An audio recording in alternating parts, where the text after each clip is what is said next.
ซิว่าเราออกไลฟ์สกายเรามีคนทำรอบไปก่อนอื่นเมื่อเรา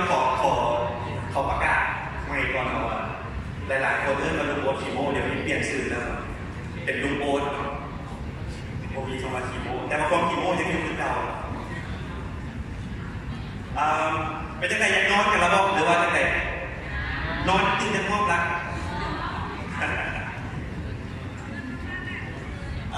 ก็พี่เมิร์ดมาขออนุญาตแนะนำตัวเองก่อนข้าพเจ้าชื่ออุทัยไซอุดมเนาะหรือว่าข้าพเจ้าเอิ้นว่าโอ๊ตหรือว่าลุงโอ๊ตเนาะหลายคนเรียกว่าลุงโอ๊ตคีโมเนาะความสามารถพิเศษเนาะก็คือคีโมเนาะแล้วก็จะไปในด้านของลีนุกเน็ตเวิร์กแล้วก็มีความสนใจด้านความปลอดภัยด้านไซเบอร์แต่ว่าผมเป็นแฮกเกอร์ปัจจุบันเป็นหน้าที่อยู่เป็นโคฟาวเดอร์และเป็น CEO อยู่บริษัทเราที่พัฒนาจัดการอันนี้ก็มีสปอนเซอร์ที่มานำสำหรับวันนี้ข้าพเจ้าจะมาเล่าเรื่อง Secure Coding เป็นใครเขียนโปรแกรมอะไรอยู่ของเป็นใครที่ว่าตัวเองเขียนโปรแกรมเขียนโค้ด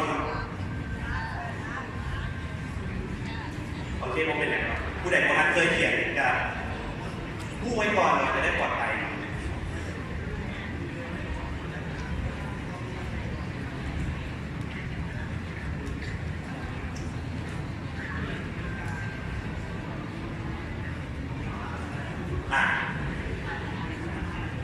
ก่อนที่เขาเรื่องซีเรียสมาเรื่องฮัลโหลกันก่อน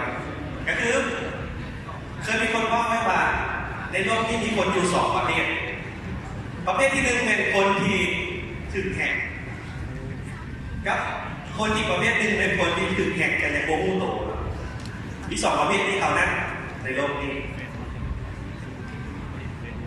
อันนี้คือมุกนรกเฉยๆเราต้องคิดอย่างไร Cyber Securityเขานึกภาพมาเมื่อก่อนเขาสู้กันเขาใส่ดาบเขาใส่กำลังแต่ปัจจุบันคือเขาใส่ของสู้กันบอกเมื่อก่อน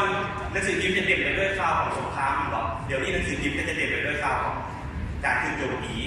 ข้อมูลมั่วอย่างประมาณนี้ทหารในยุคปัจจุบันราชการเป็นทหารเดี๋ยวนี้แต่ทีสิไปฝึกใส่กำลังอันนี้เคสสตัดดี้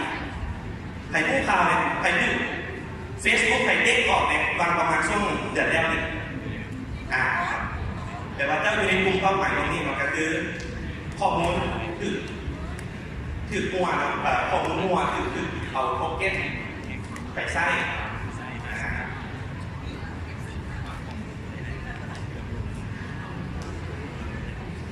อันนี้ก็เ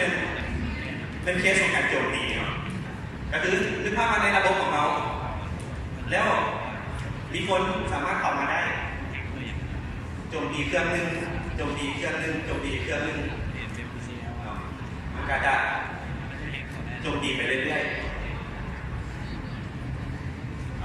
เขาเรียกไงว่าใครเคยแฮกเว็บใดหรือเปล่าเคยหรือเปล่าโอเคคนละสอนเลยนะเพราะว่ามันมีกลุ่มหนึ่งเราเรียกว่ากลุ่มลาแฮกเกอร์เจ้าเนี่ยไปแฮกเว็บโป้ละแฮกเว็บโป้ละเอาไฟล์ไปอัพโหลดแล้วไปเป็นแอดมินของเว็บเขาเสยผมว่าเป็นใครวันนี้เราซีมาซีเรียสเรื่องเขียวโค้ดนี่ในการเขียนโค้ดก็จริงนะผมอยากซีเรียสมาเลยแต่ว่าเอาแบบชิลๆไปแล้วกันให้มันม่วน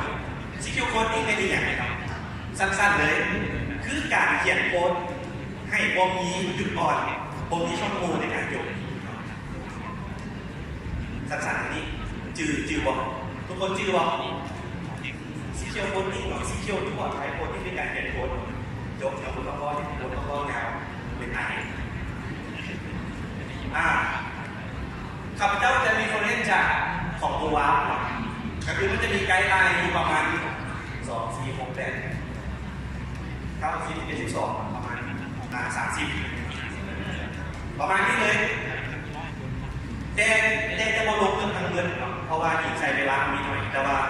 จะให้เห็นทุกคนคัดตัวอย่างชื่อใครพูดไปเลยตัวนี้ใครพูดไปเลยในไกด์ไลน์ของเราเจ้าก็คือแนะนำให้เห็นในการเขียนโค้ด แล้วเจ้าจะปลอดภัยจากแฮกเกอร์ครับ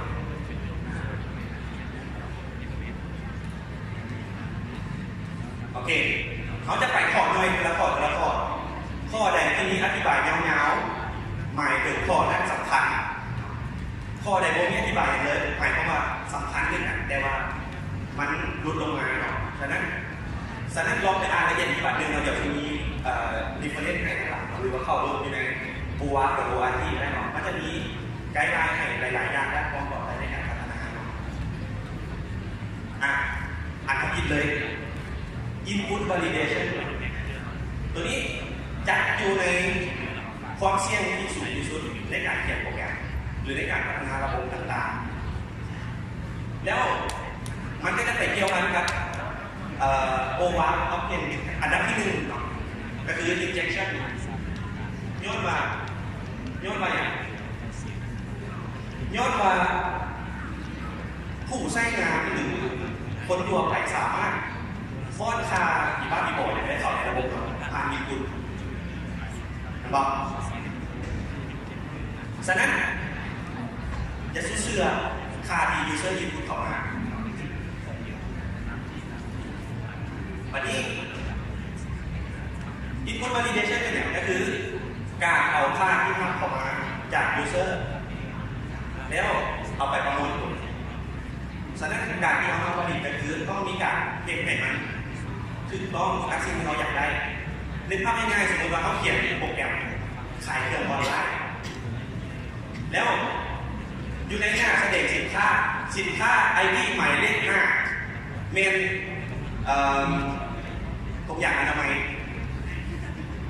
ค่อยสกายราคาเท่านี้ไปบอกเวลานั้นนึกภาพว่าเขาไปเซเล็กสมมติว่าอยู่ในเว็บน้องผู้เว็บแบบ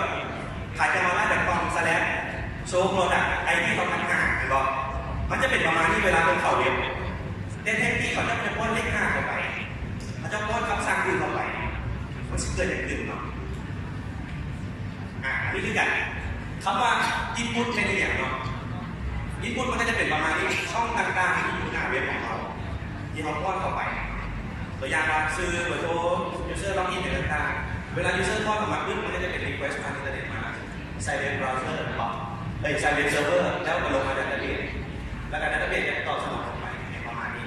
อันนี้คือรูปแบบของการ request ของเว็บแล้วกันช่องตรงนี้เรียกว่า input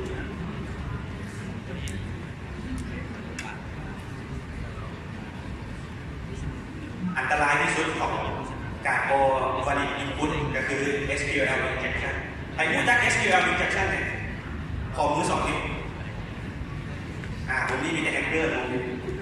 มุมนั้นนะโอ้คุณ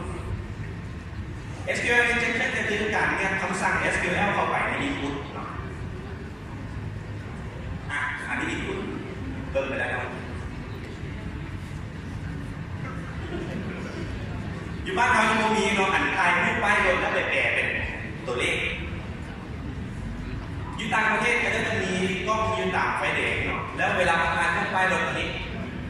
เซตยูสุดๆมันจะแปลตัวนี้เป็นตัวอักษรแล้วไปคิวที่จากดัตเตอร์เบสขึ้นมาว่ารถคันนี้เป็นของใครอยู่บ้านใดมันบอกแต่ไอ้คนที่มันโมประสบกับอันไอ้คนที่มันอยากลองคิดเจ๊กเนาะมันก็ใช้คำสั่งเข้าไปอันนี้คือคำสั่งจากเป็นคัดและต่อด้วยคำสั่ง drop database เวลาคีย์รวมกันเองยุดกล้องไทยปั๊บแต่มันก็จะเป็นคิวรี่ที่มาก่อนบัตรหนึ่งแล้วหลังจากนั้นก็ตามด้วยคำสั่ง drop database เป็นอย่างมันเป็นผ่านของอันนี้มันโจ๊กซื้อทำในซีพีใช้พอได้แต่ว่าคอนเซ็ปต์มันจะเป็นประมาณนี้ลองนึกภาพยังไงซีพีออกหลักคือกล้องวงจรปิดรหัสเลข0 8 โลเลข8 โลประมาณนี้โอ้เงื่อนเลยอันนี้คือตัวอย่างของโค้ดที่ปลอดภัยคือข้าพเจ้าเล่าแบบเมื่อกี้นี่แหละเห็นบอกอันนี้โค้ดของภาษา PHP มันบอกว่า submit request ออกมากับ request submit request ID มันบอก ID เท่ากับ request ID มันประกาศเลยว่าตัวแปร ID นะเท่ากับค่าที่ส่งมาเป็น ID หลังจากนั้นมันเอา ID ไปเป็นอย่างไป ห็นบอก select first name last name from user where user ID ครับขั้นปกติมันจะบอกว่าID เท่ากับ1เห็นบอกมันก็จะไปคิวรี่เอา ID เลข1อยู่แล้วจะเปลี่ยนออกมาแต่ขั้นถามเป็นปกติเลยเห็นบอกถ้า ID เท่ากับ1มันก็จะบอกว่า select ID ออกมาเท่ากับ1เท่ากับ2นะครับเท่ากับ2เด้ถ้าอาจารย์บอกว่า ID เท่ากับ1เท่ากับ1แต่อย่างประมาณนี้ครับมันจะเกิดอย่างอื่นเอาเป็นอย่างหรือไปบอก1เท่ากับ1เป็นอย่าง1เท่ากับ1เป็น1เลยบอกเป็นจริงบอกฉะนั้นถ้าสมมติว่าในกรณีที่เขาจะล็อกอินเข้าระบบใดหนึ่ง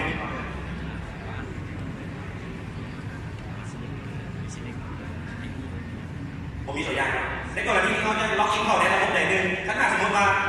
เงื่อนไขของการล็อกอินก็คือถ้าอยู่ในระบบมียูเซอร์นี่และพาสเวิร์ดนี่รีเทิร์นออกมาเป็นจริงรีเทิร์นทรูให้ล็อกอินเข้าระบบได้เข้าไปแอดมินได้ประมาณนี้ฉะนั้นทั้งหน้าที่เกิดอย่างตื่นกระดาษคัดถามมาตามเรื่องว่าดูมากับนึงทุกอย่างเป็นจริงเหมือนฝันก็เป็นจริงโค้ดที่ตัวอย่างโค้ดที่มันปลอดภัยวันที่โค้ดที่ปลอดภัยก็คือห้ามคลายIDของมันเป็นบอกIDเราทำเก็บคลายIDเป็นบอกหลังจากเก็บคลายIDมาแล้วมันเอาไปเห็นก่อนมันเอามาเช็คว่า if ID is numbered ID ต้องเป็น number เรานะเป็นตัวเลขเรานะชิปว่าอย่างมากระยาขั้นหาเอาเป็นตัวเลขคำสั่งตัวนี้จะโมเดลเนี่ยอันนี้คือคำสั่งที่ค่อนข้างปลอดภัยครับเริ่มว่าค่อนข้างปลอดภัยสำหรับบางเรื่องมันอาจจะไม่ปลอดภัยนะตัวอย่างที่2 command injection สมัยก่อนมันจะมีเว็บให้บริการด้านการแบบว่าพอมีเว็บแล้วเจ้าสามารถปิ้งไปหาเซิร์ฟเวอร์เจ้าเพื่อเช็คว่าเซิร์ฟเวอร์เจ้าออนไลน์บอมันจะเป็นเขียนโค้ดง่ายๆแบบนี้แหละถ้าซับมิทขึ้นมาหมายเลข IP เนาะแล้วให้มันปิ้งไปใช้คำสั่งจากเซิร์ฟเวอร์ self-exec ก็คือให้มันสั่งบอกว่าปิ้งตัวนี้ตามด้วย IP ของทางเขียนตัวนี้ที่ทำมาบอกการถ้าคนใช้ตัวไปก็ไม่จะพิมพ์เลข IP ใส่แล้วมันก็จะพิมพ์ไปเป็น IP นั้นแล้วต่อมาแต่ขันหาตัวปกติเลยผมเริ่มเลยนะครับมันก็ใส่ทักเก็ตก่อนหลังจากนั้นก็ใช้คำสั่งจับจุดตามด้วยคำสั่งต่อไปอันนี้คือหลักการที่เรียกของคำสั่งรีลูปมันก็จะบอกว่าโอเคคำสั่งนี้ไป Google หลังจากนั้นตามด้วยคำสั่ง ls ลบ la ก็คือ list เป็นวันที่มีไฟล์อย่างเองหรือใช้คำสั่งแทนเนาะให้ปิ้งไป Google ก่อนหลังจากนั้นและไปอ่านไฟล์พาสเวิร์ดออกมาก็จะบอกปิ้งตัวนี้ลึกหลังจากนั้นไปอ่านไฟล์พาสเวิร์ดเราเนี่ยออกมาอันนี้คือคนปกติในส่วนของที่จะเห็นให้ปลอดภัยนะต้องเอามาบริกรว่ามันเป็น IP แค่บอมารีเพลซก่อนว่ามีค่าแค่บอมีค่าที่บอต่างๆให้รีเพลซตัวที่เอาคือว่ามันเป็นของเสียงออกอันนี้ก็เป็นอินพุตอย่างหนึ่งเนาะเป็นอินพุตอย่างหนึ่งไฟล์ inclusion ถ้าผู้ใดเขียน PHP ในสมัยก่อนน่าจะเคยเขียนแบบนี้ก็คือเขาเขียนเป็นแทมเพลตไว้เว็บแบบเมนูเขียนแยกออกมา heading เขียนแยกออกมาเนื้อในข่าวเขียนแยกออกมาแล้วหลังจากนั้นเวลาเขาจะมากดใส่ว่าเมนูบัตรคลอสก็จะเป็นเอาไฟล์ตัวนี้มาโชว์อยู่นี่ถึงประมาณนี้สมัยก่อนแต่อันนี้เนื้อในของไฟล์เนาะอันนี้ไฟล์คือแบบ PHP นะอันนี้เนื้อในของมันถ้าจะกดใส่ก่อนไฟล์ inclusion เนาะก็จะเป็นโชว์ไฟล์ที่มาแต่มันโอเวอร์เอาไฟล์นั้นซะมันแบบเป็นเอาไฟล์พาสเวิร์ดออกมาเนี่ยประมาณนี้การเห็นมาเลยว่าอยู่ในระบบมี user อย่างไรเนาะอันนี้ตัวอย่างของโค้ด ไฟล์ get เท่ากับ get พารามิเตอร์ไฟล์ออกมาเลยเนาะแต่ว่าถ้าจะให้ปลอดภัยต้องมาสคริปต์ replace ทางต่างๆบอกที่เขาบอกให้เลื่อน HTTP เข้ามาหรือว่าบอกให้มัน//ไปหาผ่านอื่นของเซิร์ฟเวอร์ได้การมาฟิลเตอร์ออกแล้วก็ให้มัน execute วันนี้เขาควรเสือinput จาก user หรือเสือ input จากเซิร์ฟเวอร์เขาจะผลิตอยู่ไหนไปตอบได้บอก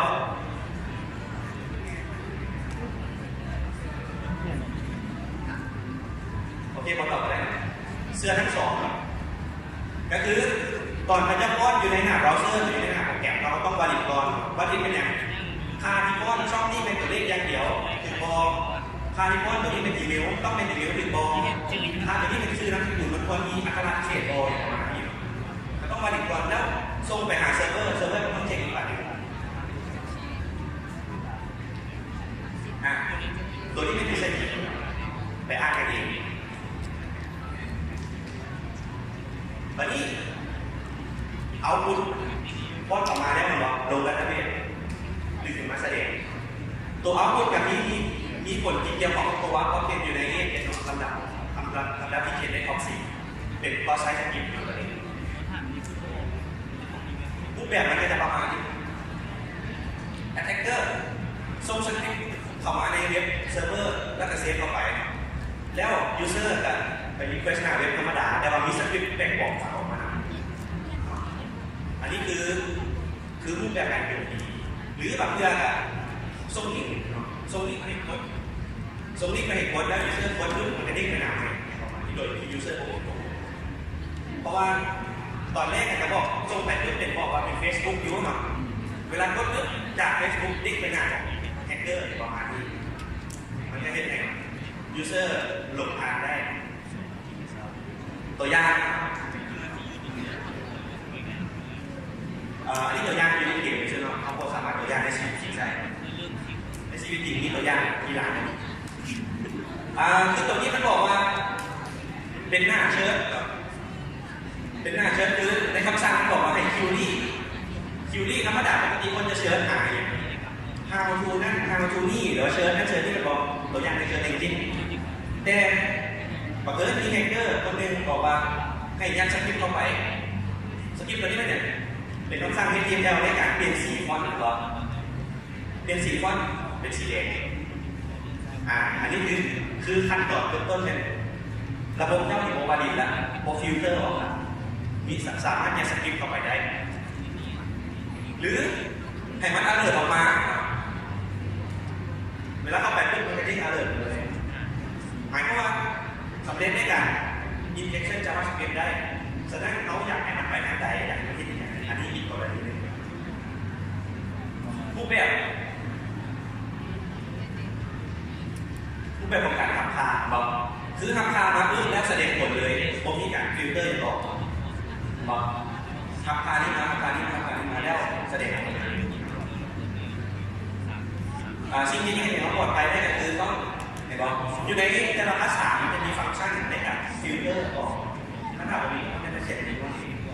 คือตัวนี้ใน PHP มันก็จะมีใน HTML Special Character ก็คือมันจะ convert เอา character ที่ user ป้อนออกมาใส่เป็นHTML ฟอนต์มาแสดงมาแสดงใน HTML โอเคอันที่3 Authentication and Password Management ตัวนี้ขั้นตอนเขียนโปรแกรมหรือว่าเขียนระบบในเรื่องที่มีการล็อกอินที่ทำหา user password อันนี้คือระบบการล็อกอินที่หน้าเนี่ยแข็งแกร่งเนาะใช้รหัสคัดแน่นเนาะ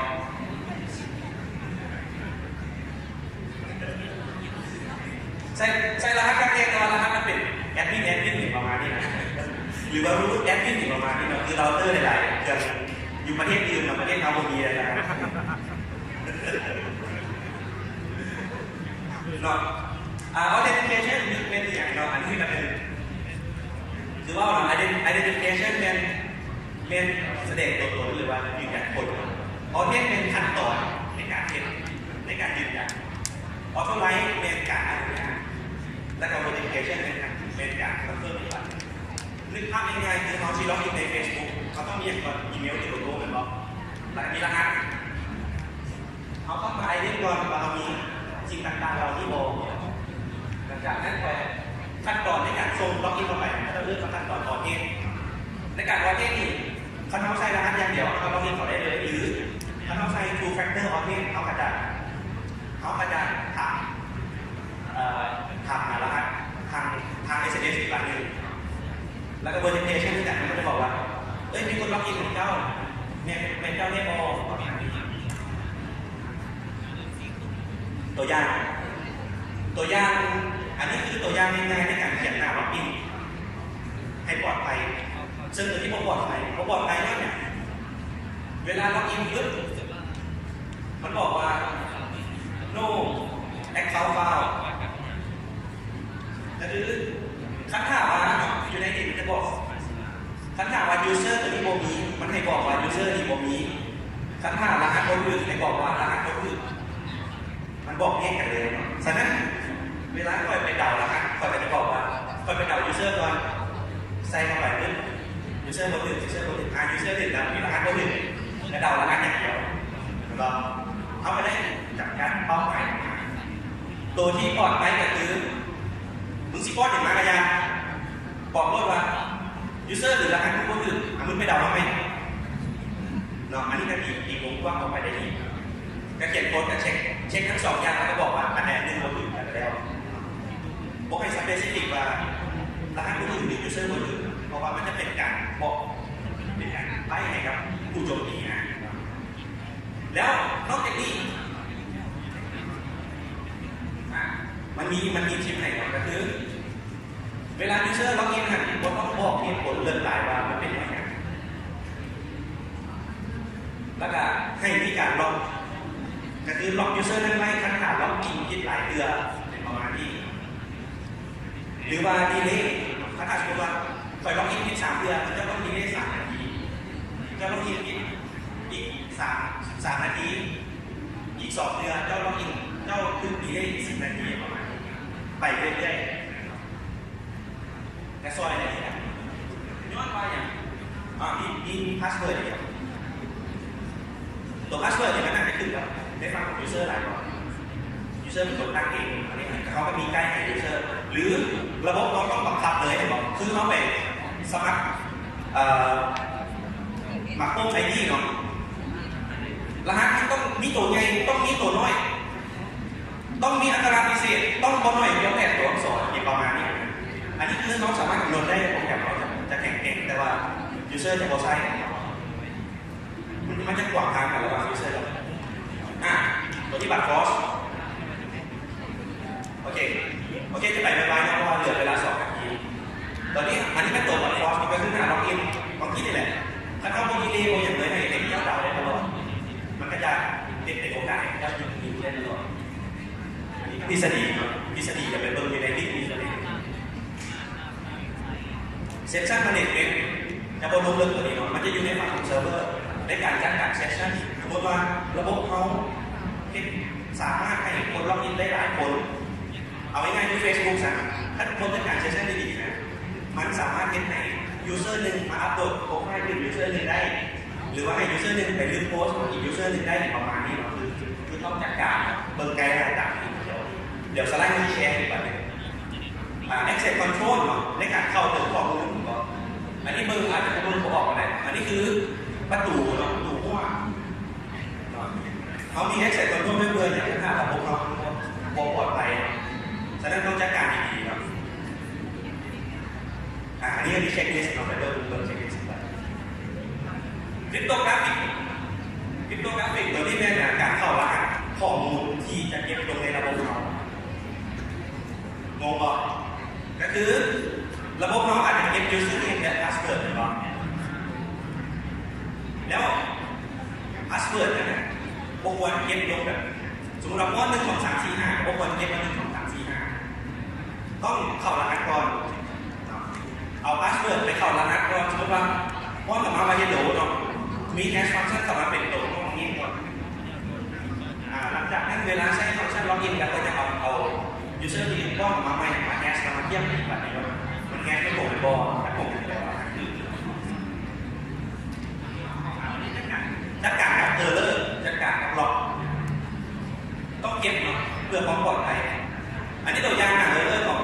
ว็บเซิร์ฟเวอร์ของ Microsoft เริ่มออกมาจริงเลยใช้ Microsoft.NET Framework 4.0 ASP.NET อันนี้คันในแง่ของ Developer ก็จะเห็นเลยว่าเขาใช้เวอร์ชันนี้ Driver เคยเป็นแบบนี้เขียนทางแบบนี้หรอแต่คันในแง่ของผู้ประสงค์ดีก็จะบอกว่าโอ้เฮ้ยอันนี้มันมัวได้ดิ ASP.NET เวอร์ชันนี้มันมัวเองมีบั๊กตัวนี้ได้สามารถโจมตีได้ประมาณนี้ถ้าเขาบอกที่เขาบอกว่าโอเคมันเป็นการเปิดทางอย่างสุดฉะนั้นคันถ้าจะขึ้น Production แล้วควรกินพวกนี้เหมือนอันนี้ก็เป็นล็อกเนาะล็อกมันต้องเก็บว่า user เข้าถึงอย่าง action มีอย่างในผู้ใดอัปเดตอย่างผู้ใดถึงอย่างควรเก็บไว้ในโปรแกรมของเขาครับแล้วก็จะมีไกด์ไลน์ตัวยาวในส่วนของ data protection พอได้ลงเรื่องมันก็คือจะเป็นรายละเอียดอาจจะว่าคร่าวๆ data protection ก็คือการรักษาข้อมูลที่อยู่ในระบบเราสมมติว่าเว็บที่ให้อัปโหลดไฟล์ตัวนี้ทุกคนเข้าได้บ่หรือว่าสามารถ direct access ได้บ่หรือว่าต้องเข้าล็อกอินก่อนไปเข้าได้บ่พวกนี้เขาควรจัดการอย่างไรในการเข้าถึงตรงนี้เพราะว่ามันเคยมีบางไฟล์บางเว็บบอกว่าต้องล็อกอินก่อนถึงจะโหลดไฟล์นี้ได้แต่ว่าความจริงแล้วก็ต้องล็อกอินกันได้คอยเดาเอาชื่อว่าเว็บเจ้าและสแลชโฟลเดอร์ไฟล์อัปโหลดสแลชไฟล์0 1 0 2 0 3 0 4คอยเดาไปเรื่อยๆเลยคอยโหลดไฟล์ไปของเจ้าได้ในประมาณนี้ communication ตัวนี้สำคัญเพราะว่านอกจาก communication ในส่วนของคอมเมนเตอร์หรือว่าใน machine แล้วในส่วนของ machine มันจะแยกเป็น2 อัน machine กับ human ในส่วนของ machine คือต้องเข้ารหัสก่อนส่งข้อมูลสมมติว่าเขาจะส่งเลขบัตรเครดิตไปหาเวนเดอร์หรือไปหาผู้ให้บริการต้องเข้ารหัสก่อนแล้วส่งไปมาก็จะเป็นอย่างนี้บ้างแต่ว่ามี communication หนึ่งคือคน communication กันสมมติว่าไปนั่งเล่นนั่งกับเฟซแล้วคุณหนึ่งกำลังล็อกอินอยู่เฮ้ยรหัสไม่ได้วัดรหัสเก่าเลยแอดมิน1 2 3 4 5คนนั่งกินเราไปเรื่องขาดคนอื่นอาจมีโอกาสได้ข้อมูลที่ต่ำฉะนั้นต้องระวังที่จะต้องเข้ารหัสเราต้องมีความระมัดระวังตรงนี้แล้วก็จะมีไกด์ไลน์เนาะ communication security ข้อไหนเราเป็นเปลี่ยน system configuration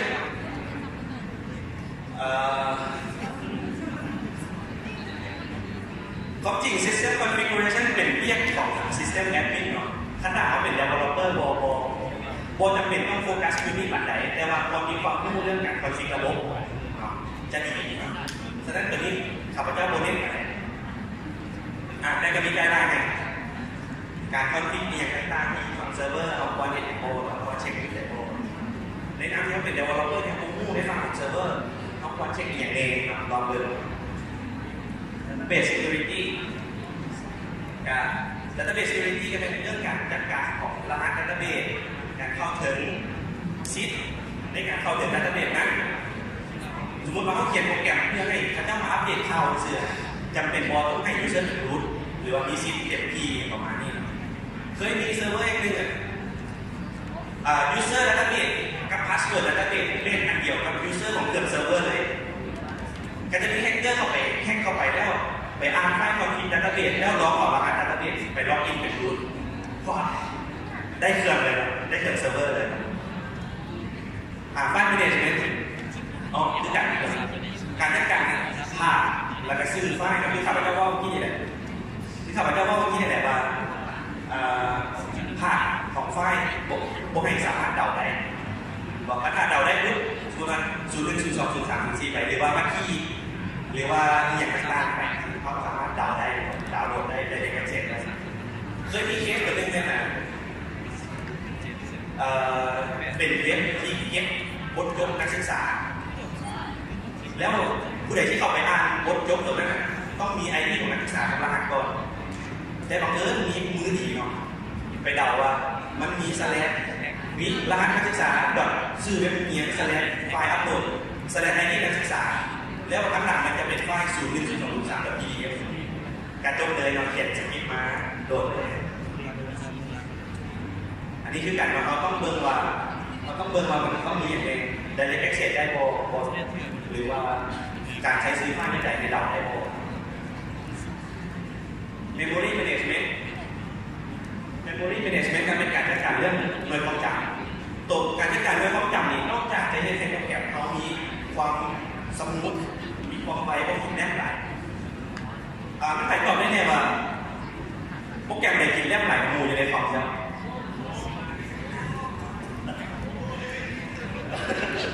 โอเคเนาะโอเคหลายต้องหลายดีแต่ว่ามันก็หลายในขนาดเขาเปิดหลายกันมันนอน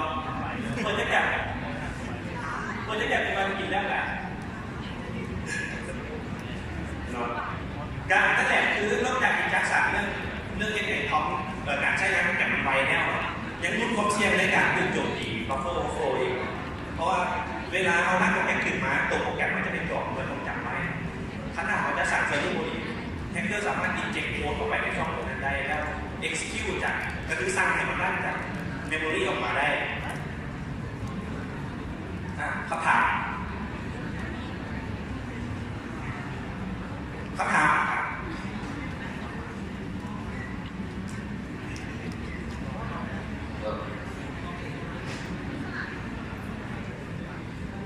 ถามได้ไหม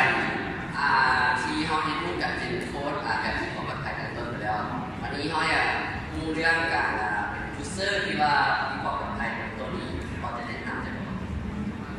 เป็นยูเซอร์ที่มีความปลอดภัยเป็นต้นหมายความว่าเป็นคนทั่วไปนั่นแหละยูเซอร์นี่เขาจะเป็นยูเซอร์ที่ไหนที่จะมั่นใจว่าเป็นยูเซอร์ที่มีแผนให้เขาเป็นว่าโอเคก็จริงตัวที่เห็นมีแผนจะเปิดเป็นคอร์สอยู่เนาะเพราะว่ากระแสสังคมกำลังมาแห่งช่วงนี้เป็นเหตุถึงแห่งแล้วไปปั่นควนผู้อื่นเนี่ยประมาณนี้เนาะแล้วเนาะเราทีนี้เขากำลังจะเปิดคอร์สก็คือเฮ็ดยังไงพวกไอ้ถึงแห่งมันยาวหลายอย่างแต่ว่าสำคัญที่สุดเนาะรหัสต้องยากรหัสต้องลงในหมู่นะถ้าคนอื่นพูดรหัสเป็นเจ้าถึงแห่งเลยคือบอกอันที่หนึ่งข้อมูลเจ้าต้องเห็นว่าให้ไหนโง่รหัสต้องใช้ยากเป็นใช้เปิดโอมีน้อยคนที่ถึงแข่งเฟซบุ๊กแล้วรู้ซอยแน่เขาถึงแข่งเฟซบุ๊กบอกแล้วไอ้ซูใช้เปิดโอเป็นรหัสเอาลูกมูโอ้โหจะเดาเอา90%เราใช้เปิดโอเป็นรหัสเฟซบุ๊กฉะนั้นเปลี่ยนออกจากห้องนี้ไปแล้วเปลี่ยนรหัสเลยหรือว่าเปลี่ยนตอนนี้เลยเนาะเราต้องใช้เปิดโอเราต้องใช้มันเดือดเกินเราต้องใช้ซิลแฟนเนาะใช้อย่างไรที่มูเดาออกอันนี้คือขั้นตอนแรกเลยรหัสยังไงในมูกันเจ้าคนนึงมูเป็นเจ้าถึงแห่งเลยแล้วยาเสื้ออัดเรียนง่ายๆที่ว่ามีคนมาถามว่าเขาเรียกแอปไม่ไปหรอกเด็กถึงนะอัปเกรดโทรศัพท์ตั้งแต่เพื่อต่อไปกดอัปเกรดเพื่ออาศัยรหัสตั้งแต่เพื่อลงทะเบียนนี่อย่างประมาณนี้นะวันนี้ความเสี่ยงอยู่บนไหนความเสี่ยงอยู่บนว่าอันที่มันถามเนี่ยก็คือ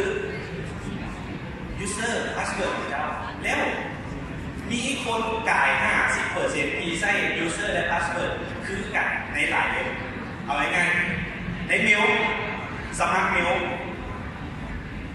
ใช้รหัสเดียวกันเอาเมลมาสมัคร Facebook ใช้รหัสเดียวกันเห็นปะเป็นใครใช้รหัสเดียวกันในนี้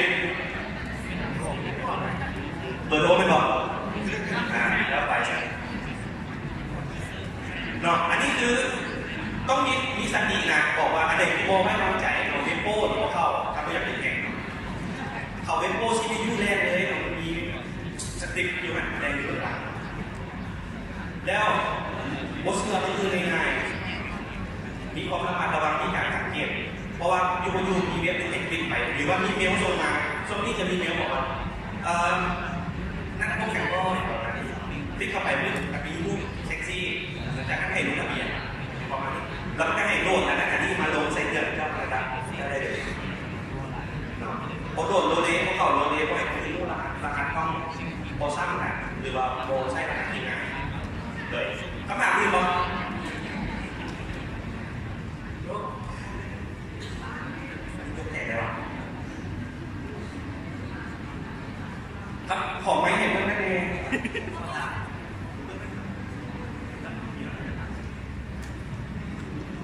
โอเคมีเวลา5 นาทีแล้วถามไวๆเลยระหว่างถามเรื่องโฆษณาอยู่ในหน้าจอไปกันก็ได้เนาะ อันนั้นอย่างถามโลกครับอันเวลาเขาเข้าเว็บเนาะในเราเช่นเว็บต่างประเทศเราเว็บอื่นเนาะมันจะเป็นข้อมูลเราเป็นยังไงเขาที่สังเกตได้แต่ว่าเว็บนั้นปลอดภัยเลยเว็บนั้นมันซีดีแบบ security แบบว่าให้เขาภูมิใจเขาเรื่องเขาเข้าเว็บนี้เขาซีบอถือเนี่ย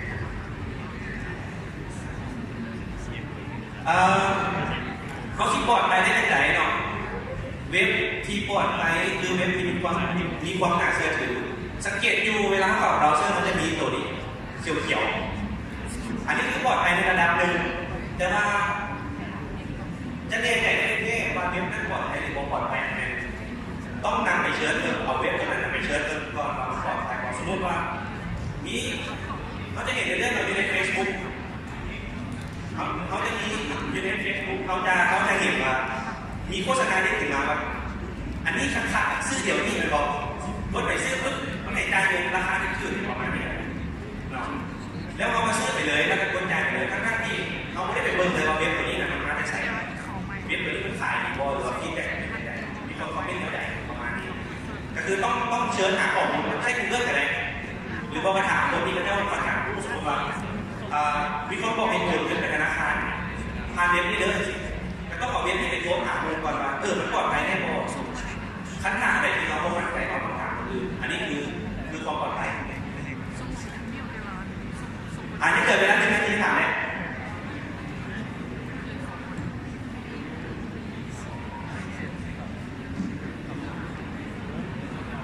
ใครถามโอเค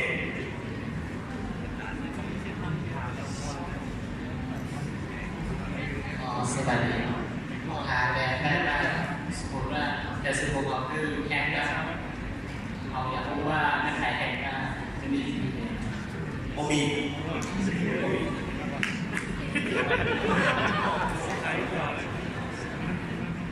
จะเราถามมีด้วยถามจะพูดเกี่ยวกับเรื่องเป็นที่เนี่ยบอกว่าที่เราลดโปรแกรมมาแล้วกันลดอันโปรแกรมไว้เรานะแล้วเพราะว่าจะรู้ว่าเรื่องที่มันอันตรายหลายวันแล้วแบบเขาแบบวิธีป้องกันอะไรแบบก็ซ่อนตัวสิครับเพราะแบบนี้ถึงใช้แค่เติร์ดปาร์ตี้แหละคำว่าเติร์ดปาร์ตี้โมเมนต์เนี่ยที่อันตรายเติร์ดปาร์ตี้คือโปรแกรมคนที่สามที่มาแอดออนของซื้อแต่ว่าแฮกเกอร์หรือว่าผู้โชคดีนะใช้จุดอ่อนตรงนี้ในการแฝงต่อการซื้อแล้วขนาดที่จะปลอดภัยก็ต้องอ่านละเอียดว่ามันติดตั้งอย่างไรเอาง่ายๆโปรแกรมที่ให้โหลดดีนะโหลดมาปุ๊บติดตั้งเด็กปุ๊บเข้าไปเบราว์เซอร์มีแคปออกมาเต็มเลย100แล้วเวลาใช้เด็กกิ้งเปลี่ยนเป็นนามใหม่เลยไปยูเป็น1 2 3เชิญเนี่ยไปฉะนั้นตอนที่จะติดตั้งมันจะมีให้เลือกว่าเราอย่างว่าเราอย่าง